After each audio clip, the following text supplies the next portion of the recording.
Good evening and welcome to our Pittsford School Board meeting. Can you please join us for the Pledge of Allegiance? I pledge allegiance to the flag of the United States of America and to the republic for which it stands, one nation, under God, indivisible, with liberty and justice for all.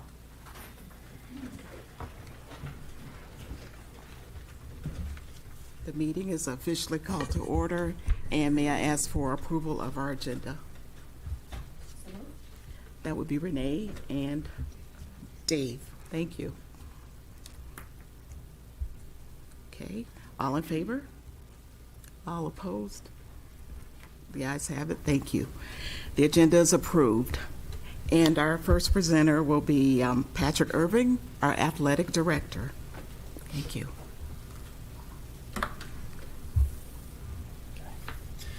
Thank you, everybody. President Scott, Superintendent Pirro, members of the Board of Education, thank you for your time tonight.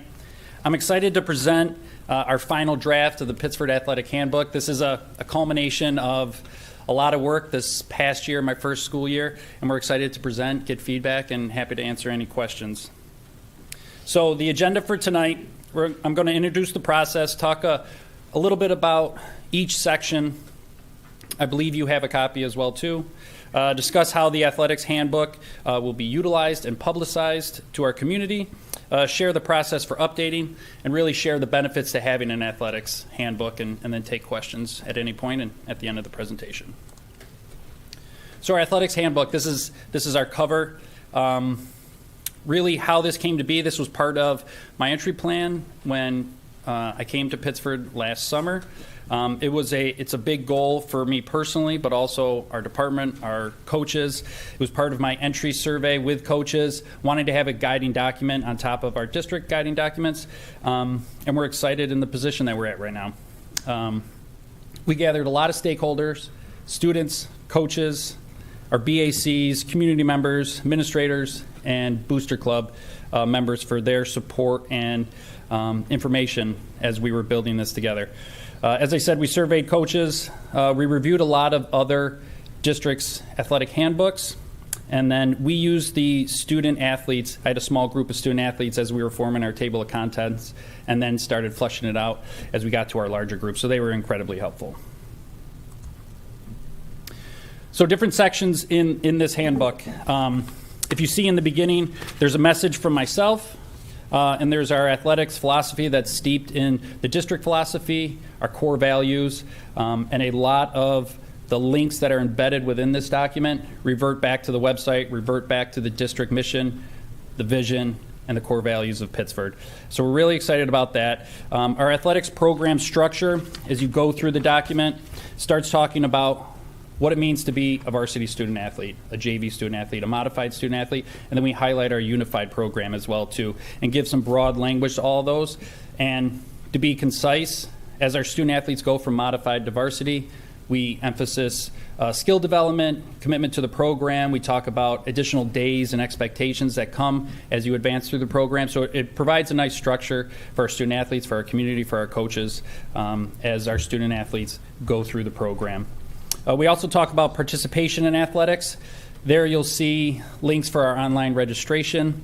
You'll see information about medical clearance, eligibility protocols, a lot of really good information that, again, reverts back to the website. So families not only see it when they're registering their child, they see it on the website, but if they happen to be looking at this, they can, again, just go back to the website for more information and more detail. After that, you'll see student athlete and family expectations. We worked with some booster presidents in this group.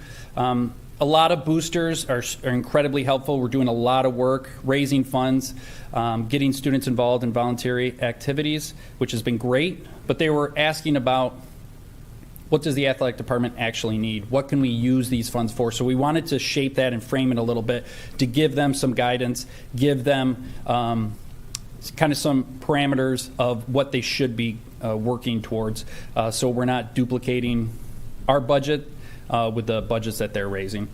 After that, you'll see in community engagement and additional resources. This talks a lot about different resources that are available. Section 5, our league, NISFA, which is the state association, that are resources for families. It also brings families to the Section 5 Broadcasting Network and Varsity Media, where we do stream a lot of our contests, just so they know how to get into those contests as well. If they're not physically there, they can be remote, and we get a lot of views through that process. So in a nutshell, that's 30,000 square foot view of the athletic handbook. So utilized and publicized. Really what we plan to do with the athletic handbook is it'll be available on our website. We're also going to embed it in Family ID, which is our online registration process. So families are checking that they've read it, that they adhere to it. And I didn't mention this before, but the code of conduct is embedded in here. There's not an athletic code of conduct. We are part of the district code of conduct. So that is embedded in here as well. So again, it's families signing off, student athletes signing off that they are agreeing to the code of conduct and the language that is in here. We're also going to use this as an onboarding tool for new coaches. Just like teachers and staff members, there's a lot of turnover. We're bringing in new coaches. This is going to serve as a really good tool, not only to reinforce with our veteran coaches, but also with a lot of our new coaches too, of what it means to be a coach here in Pittsford.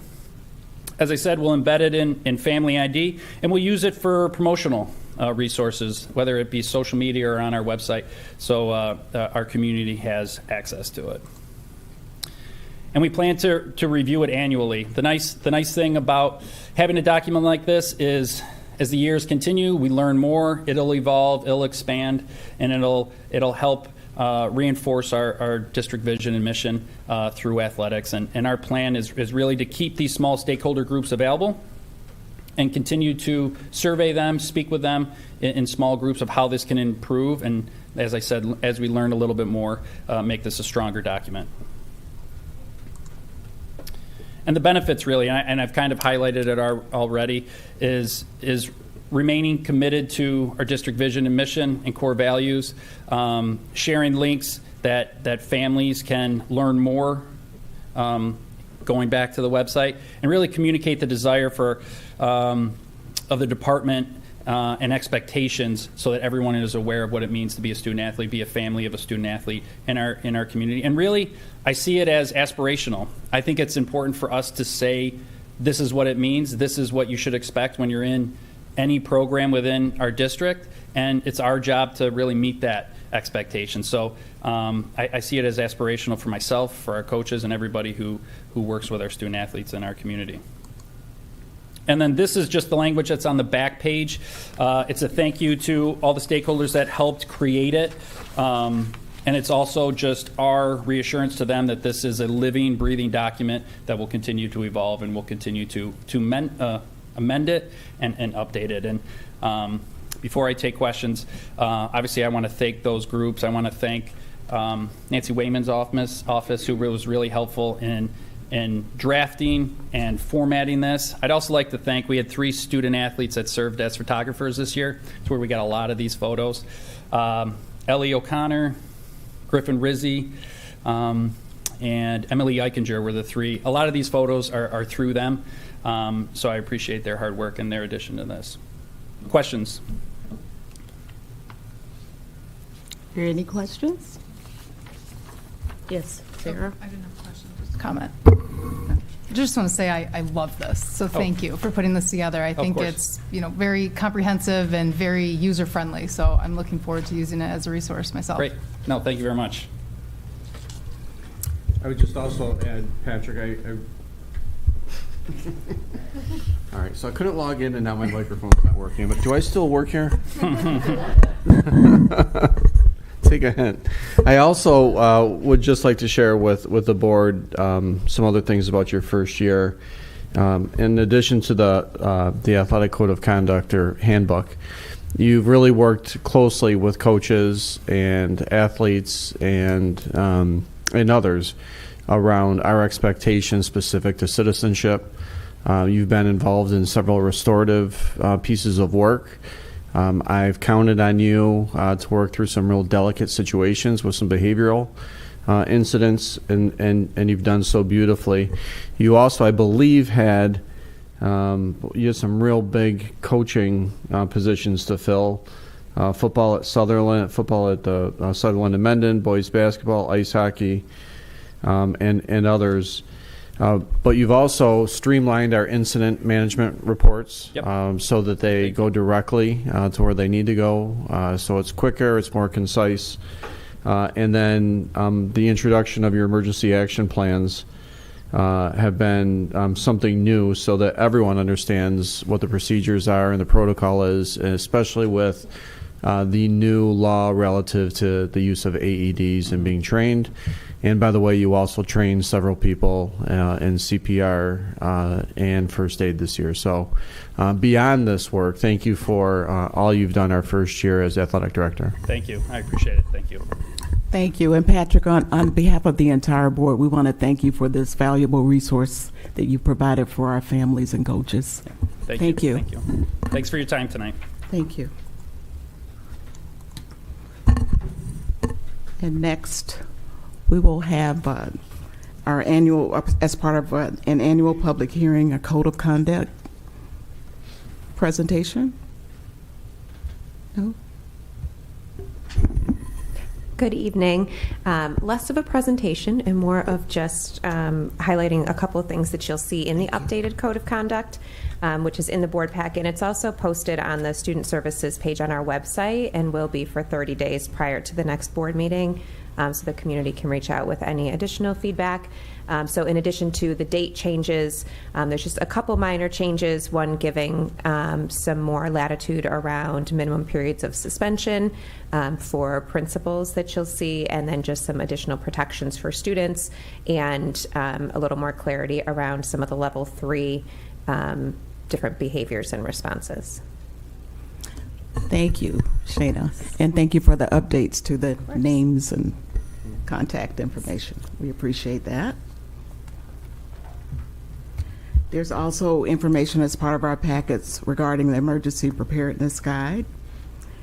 And next we will have our approval of minutes. So there are 3 sets of minutes that we are approving, and we'll go one by one. The first minutes to be approved are from July 9, 2024, our reorganizational meeting. May I have a motion to accept those? That would be Emily and Dave. Okay, all in favor? That motion carries. Thank you. The next set of minutes are from our regular meeting on July 9, 2024. May I have a motion to accept those? That's from Kim and from Jeff. Thank you so much. All in favor? None opposed? That carries. Thank you. And we had a special meeting on July 25th, 2024, and we will have one member abstain. But other than that, all in favor? A motion, I'm sorry. Second. Okay. That would be Renee and Sarah, and all in favor with one abstention. And that carries also. Thank you so much.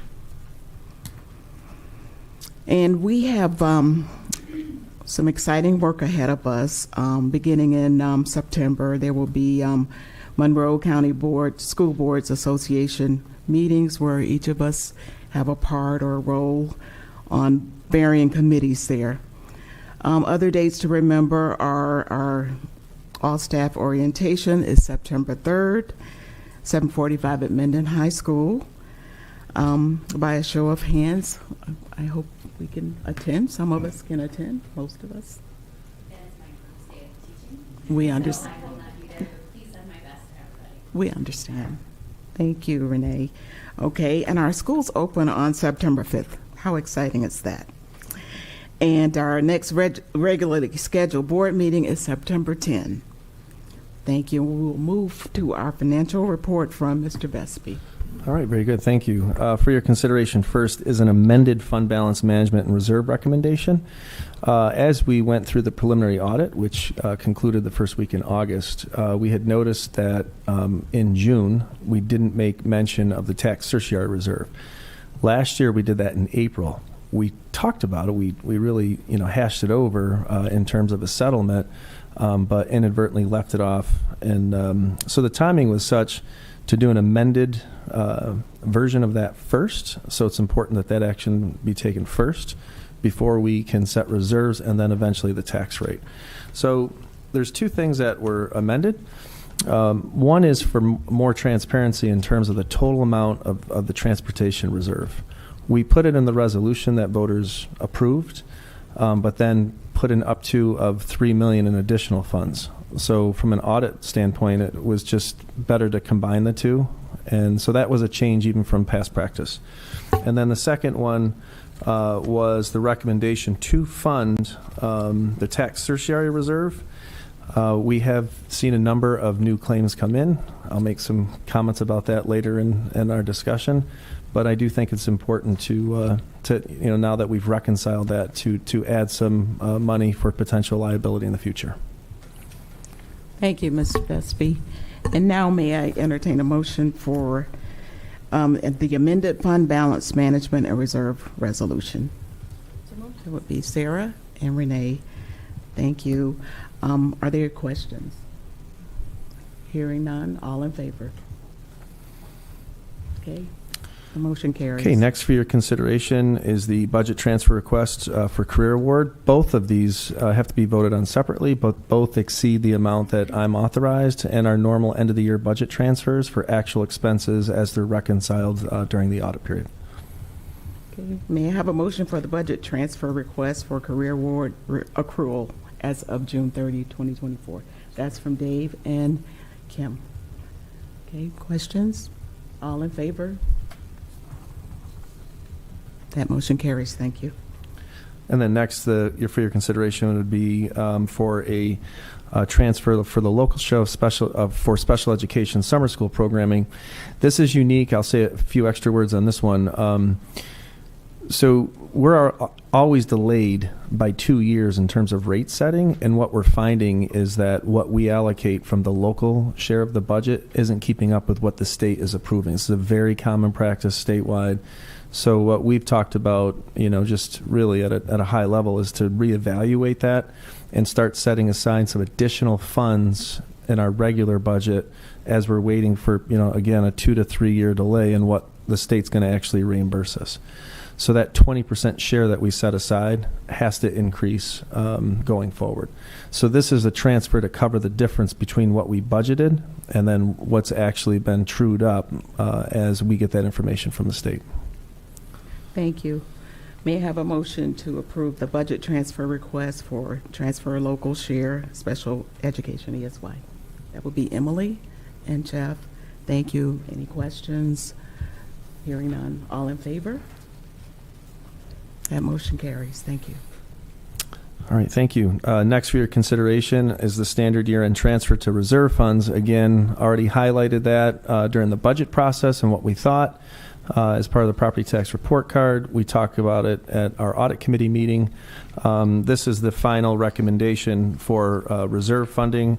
As you'll see, our forecast, was fairly accurate. We performed very well this year.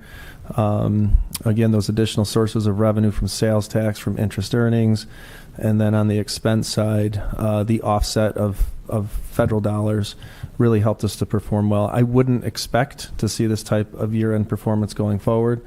By allocating these funds to the legal reserve, it does prepare us financially in the future, and again, is in line with the discussions that we had throughout the budget process.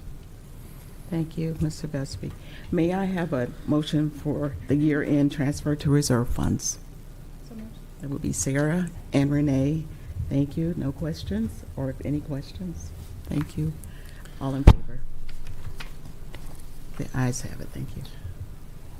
Okay, next for your consideration is the tax levy approval and tax collection process. So this is one of the most important meetings of the year. It's important to set the financial information, set that first prior to setting the levy. So this affirms the levy that we spoke about, which was a 2.69% increase.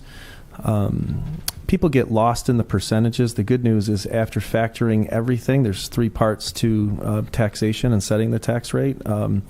When you consider all the factors, if you notice, we estimated 2.69 on the levy. The largest portion of our taxpayers exist in the town of Pittsford, so just under 77%. The actual rate is going to come in at 1.38%.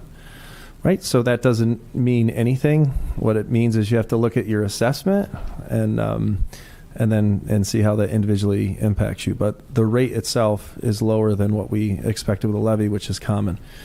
Not to get into too much detail, but what we do see is a continuing trend of declining equalization rates. And so what that means is the standard set forward by New York State in terms of assessing property is below or not keeping up with 100% uniform value.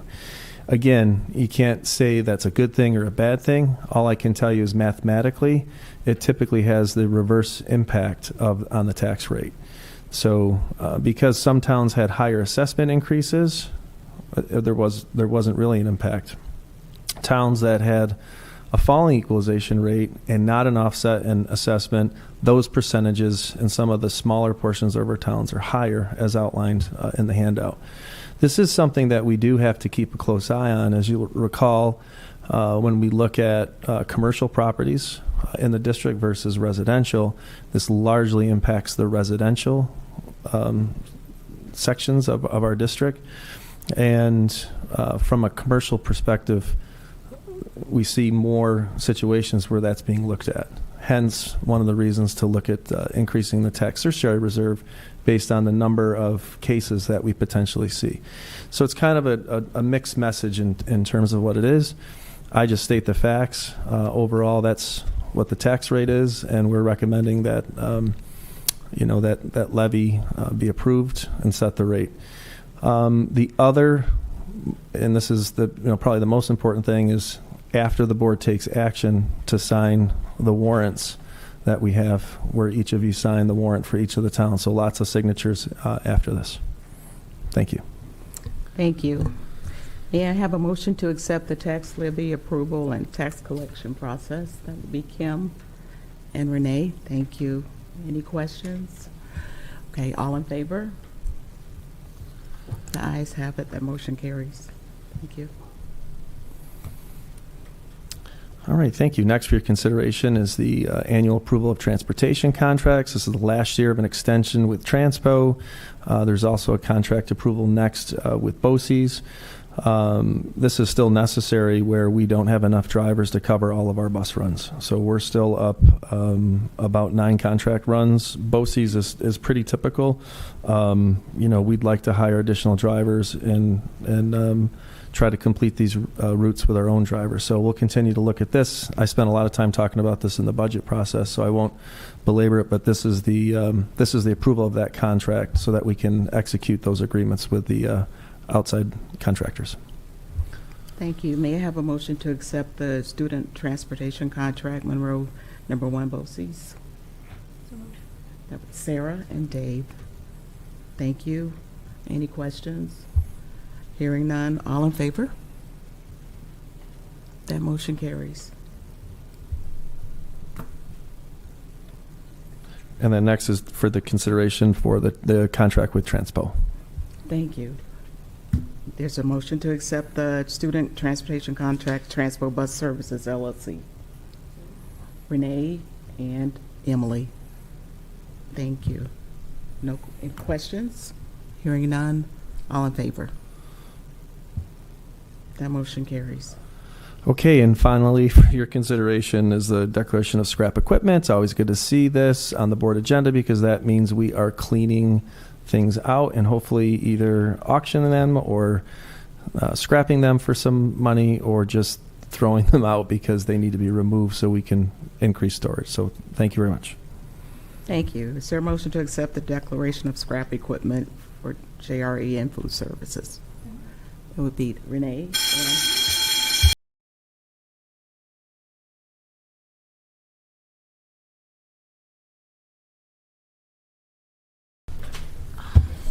we're going to need to sign on that end. Yes. I'd like to entertain a motion to restart our meeting. Second. That would be from Renee and Sarah. All in favor? Thank you. So, in the spirit of preparing for the school year, that was a test that was being done.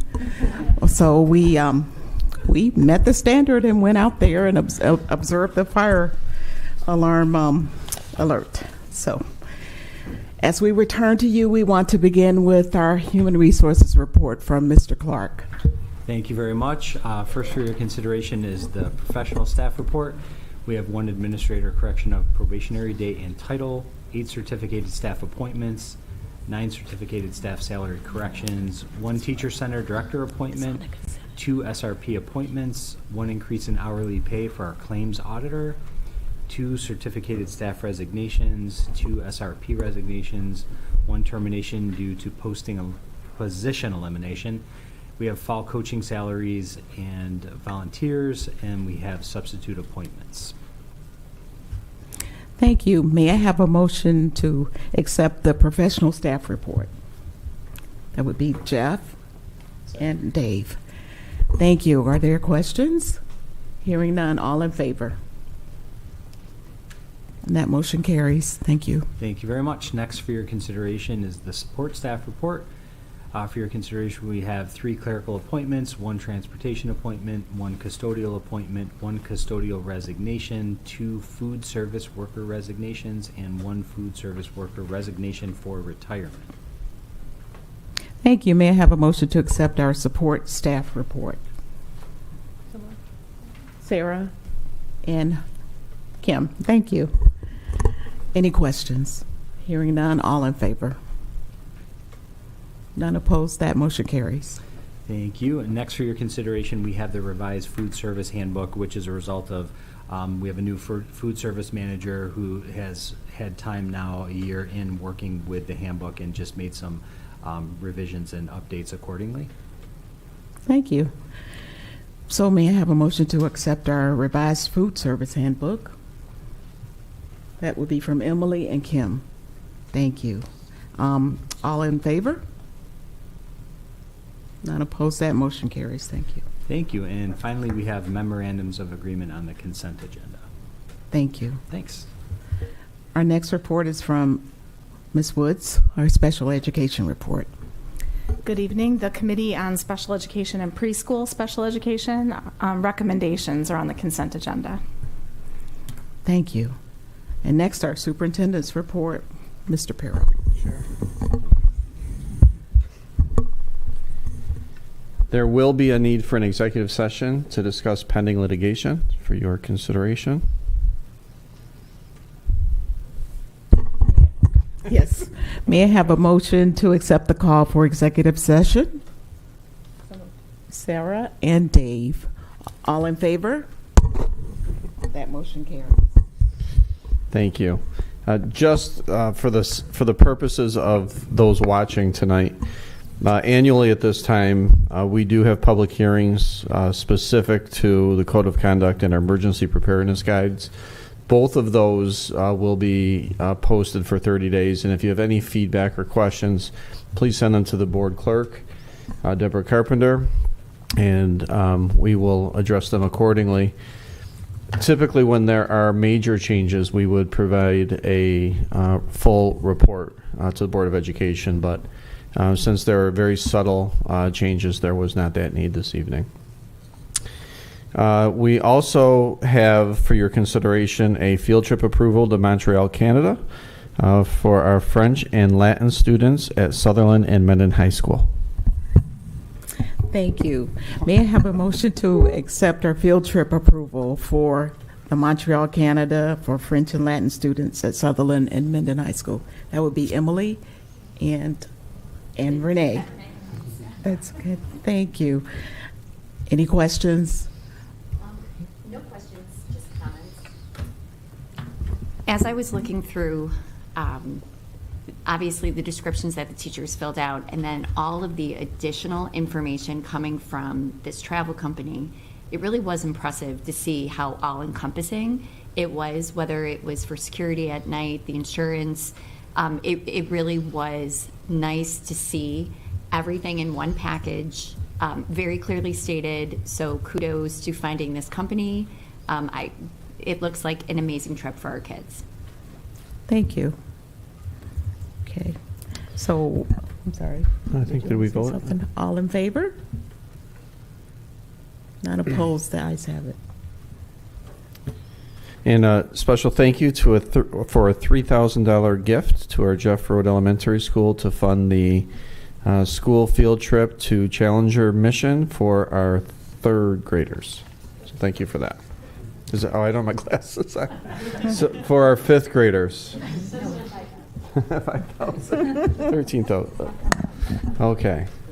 Just a few updates that I'd like to share with the Board of Education.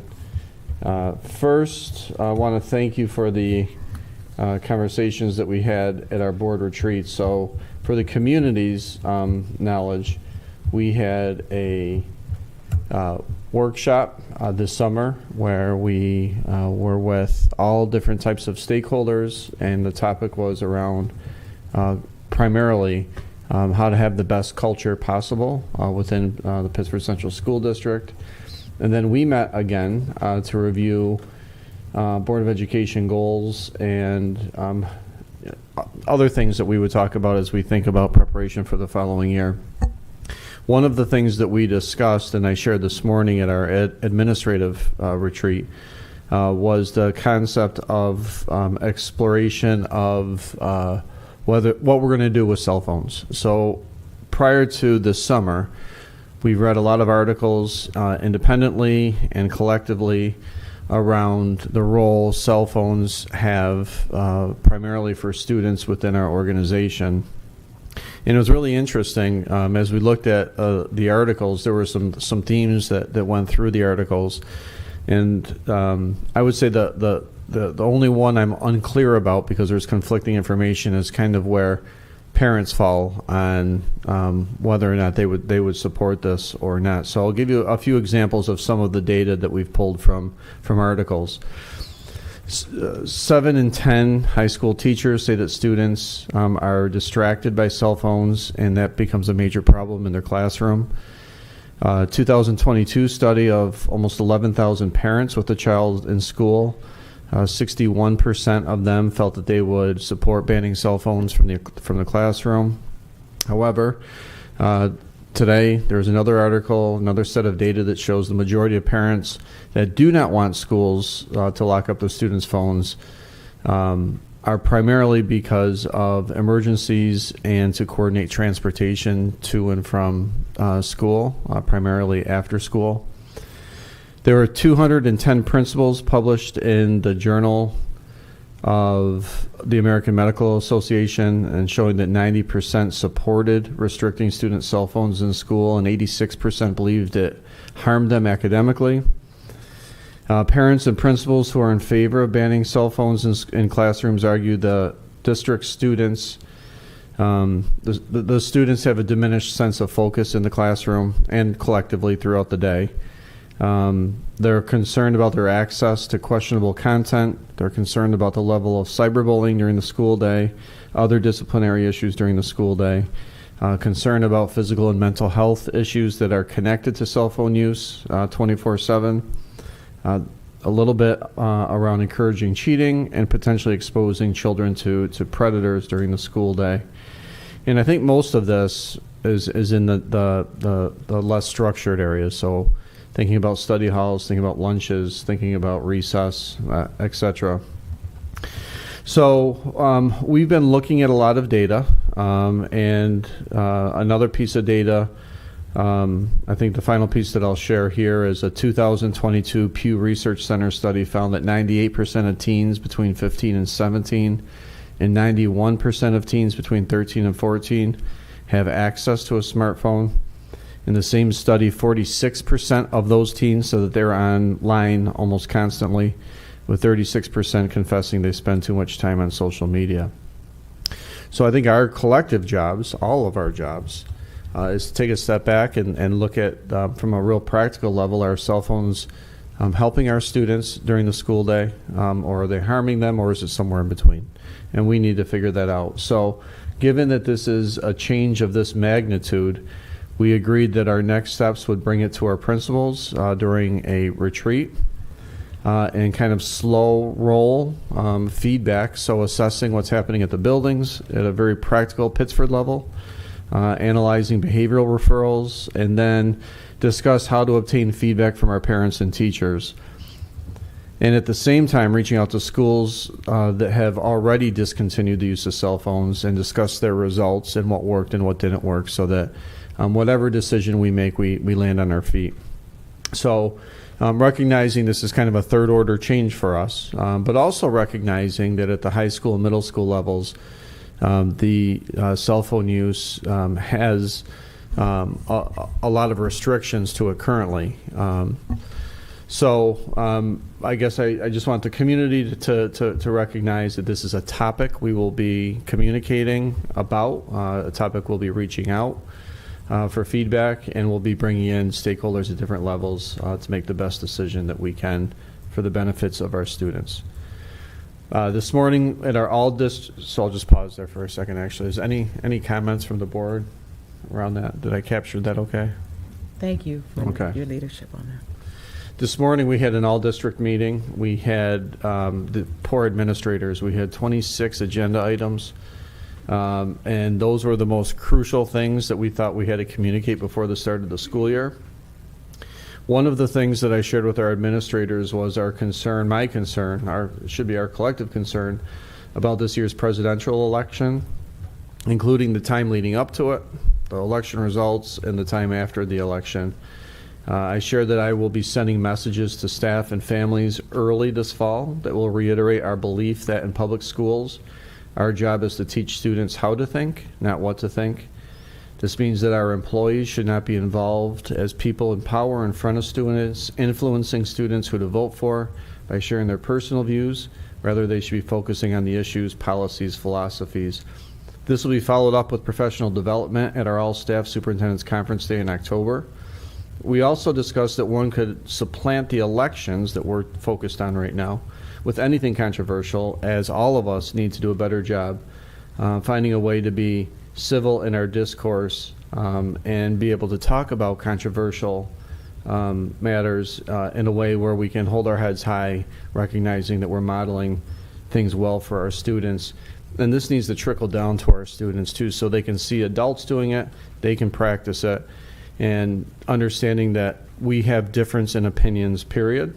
And our role is to be able to seek to understand, think critically, and learn how to think on our own. But as a school district specific to this context, our job is to take a step back and make sure we're not being politically charged in any way. So there will be communications going home. I'm going to ask for guardians to really read it, to reinforce it with their students. There will be messages going to staff, and I'll be asking especially the secondary principals to find a mechanism to work with their students so that October, November, post-election, we can exemplify sportsmanship and citizenship and lead in that arena. The other thing that we talked about that I think very few people understand, some of the subtle changes in education really aren't that subtle of what's being asked from us, from the state or the federal perspective, relative to mandates and trainings. So I just feel a sense of obligation to communicate.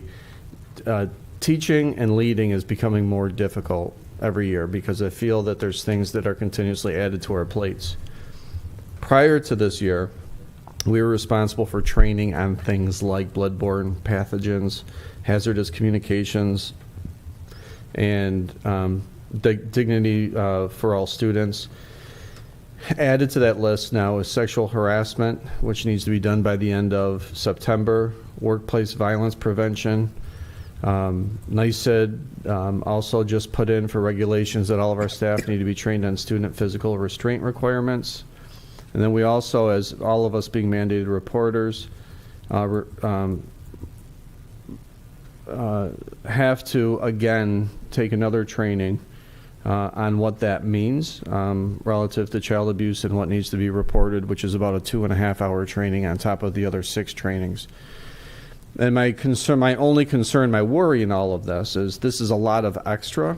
So as we're going through all of these different trainings, we also can't lose sight of the topics like I just discussed, how important it is to get in front of the controversial issues, getting in front of the elective, election, promoting and moving forward our strategic initiative in helping our students be well-versed and prepared for the world in front of them. We have cell phones that we talked about, social media use in schools. And so a lot of times I'll hear the question of, and there's a million ways to answer this, why don't you just focus on teaching and learning? We are, but our educators, in addition to that, have a lot of additional responsibilities. And what we're trying to do is find a platform to say, okay, our strategic initiative is important. Our work with citizenship is important. Our work with all the great things that we're doing is really important. But by the way, we also have these 7 additional trainings that we're responsible for this year, and then next year it could be 9. But we're working collaboratively in a way where we can tease these out and pace that so it doesn't feel like you're spending 8 hours in one day trying to get all of the additional training in. We also this morning discussed our budget concerns.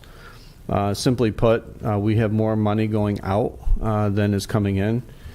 And this conversation that we had is on the heels of the governor calling for a commission to review and make changes to a very antiquated foundation aid formula that through our calculations owe us over $100 million if we were to go back to 2012. So it's money that the formula says we should have received. We never received it. Last year, for example, we received 1,000 extra usable dollars when inflation ranged between 4% and 8%. And so as a response, I have pulled together an advocacy committee, which will include teachers, administrators, board members, clerical staff, and parents to ensure our voices are heard. As we've endured budgets for the last decade that have been pretty much capped or frozen, giving the tax cap and the governor's stance on the foundation aid formula. And this is all coming to head at a time when COVID funds have expired. So this work will start, actually it started, so we have our committee formed. We'll be establishing dates next. Tomorrow, our Monroe County School Boards Association president, Amy Thomas, Sarah Pelucio, our vice president, and our legislative rep and myself will meet with a regional representative to Governor Hochul to also express our perspective of changes we feel needs to be in the new foundation aid. Mike Vespi and I also crafted a joint letter on behalf of the district that was submitted to the commission for consideration as it pertains to feedback around changes we'd like to see in the foundation formula. So a lot going on. This seems kind of negative, but it's stuff that we have to do. The positive part is the excitement I see in our administrators and teachers around the work we started this summer, specific to creating a culture that's second to none. And then, of course, the excitement of opening day coming. As soon as that hits, we'll take care of the mandated training. We'll fight hard for our foundation aid. The other stuff will work, but I want the board and the community to understand that there's a lot of tentacles that come in to serve as obstacles to some of the great work that we're trying to do. Thank you. Thank you, Mike. We appreciate you. Next, may I have approval for our consent agenda? That would be from Dave and Emily. Any questions? Hearing none, all in favor? None opposed, the consent agenda is approved. So, is there any old business? Hearing none, any new business? None. Public comment. There is none reported, so thank you for that. And next we will have a motion for adjournment. That's from Sarah and Kim. Okay, all in favor? The meeting is adjourned. Thank you. Hey, Aaron.